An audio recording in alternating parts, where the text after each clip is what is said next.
এই নির্বাচন প্রক্রিয়া সেটা উনি স্বচ্ছ প্রক্রিয়া বিশ্বাস করেন না। আমরা বলেছিলাম যে গত 17 বছরে শুধু বিএনপি অথবা জামাতের নেতাকর্মী হওয়ার কারণে কেউ বিচারালয়ে গিয়ে বিচার পায়নি। আমরা এটা আর নতুন করে দেখতে চাই না। সেজন্য আমরা বলেছিলাম আলাদা সেক্রেটারিয়েট কমিটি করতে হবে, সেক্রেটারিয়েট বিল্ডিং থাকতে হবে বিচারালয়ের। সেটা করাও হয়েছিল, কিন্তু বিএনপি সরকার এসে বাতিল করেছে। প্রত্যেকটা জায়গায় আমরা আনডেমোক্রেটিক সিস্টেম দেখতে পাচ্ছি, অগণতান্ত্রিক শাসন ব্যবস্থার দিকে যাচ্ছে। ফলত এই সরকারকে জুলাই সনদ বাস্তবায়ন করতে বাধ্য করতে হবে।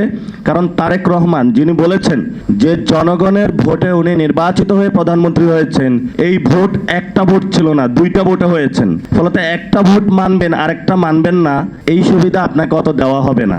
যেটা সত্যি বাংলাদেশের মানুষ ভোট দিয়েছে আপনাকে ওইটা মানতে হবে।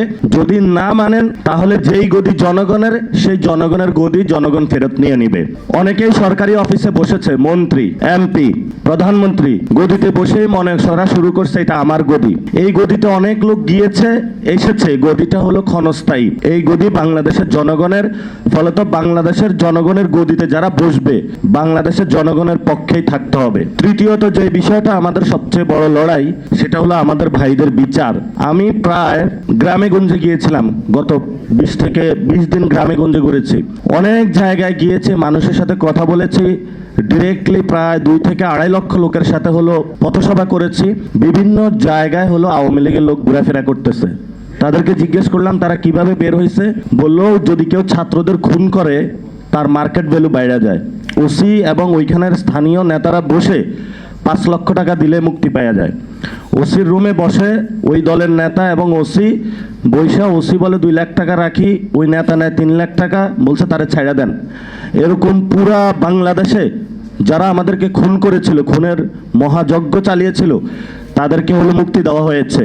এবং তারা এলাকায় গিয়ে যারা রাজপথে নেমেছিল তাদেরকে ধমক দিচ্ছে, তাদের ফ্যামিলিকে ধমক দিচ্ছে, তাদের ঘর বাড়ি জ্বালিয়ে দিচ্ছে। আর যারা সিনিয়র নেতৃবৃন্দ তাদের তো কথা বাদই দিলাম। আপনি দেখেন সাবের হোসেন চৌধুরী এখনো বাহিরে কেন, কারা মুক্তি দিয়েছে? আমরা ওই সময় আমরা এখনো চুপ করে আছি।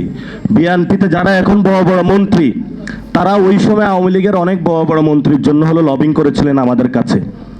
সো ইতিহাস থেকে যদি শিক্ষা না নেন, আমরা সেই সময় বলেছিলাম 1 টাকাও ছাড় দেওয়া যাবে না।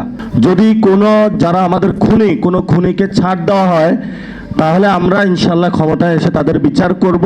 আগাগোড়া যেই কথাটা, তারেক রহমান অলরেডি সরকার চালাইতে ব্যর্থ হয়ে গিয়েছেন।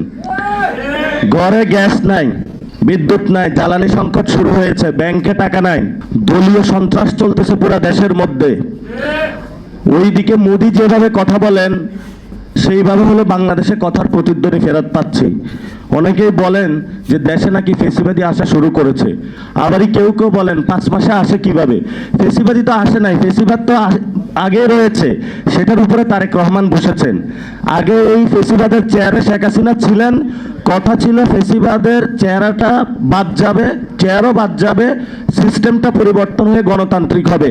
তারেক রহমান ওই পথে গেলেন না, গেলেন সন্ত্রাসের পথে।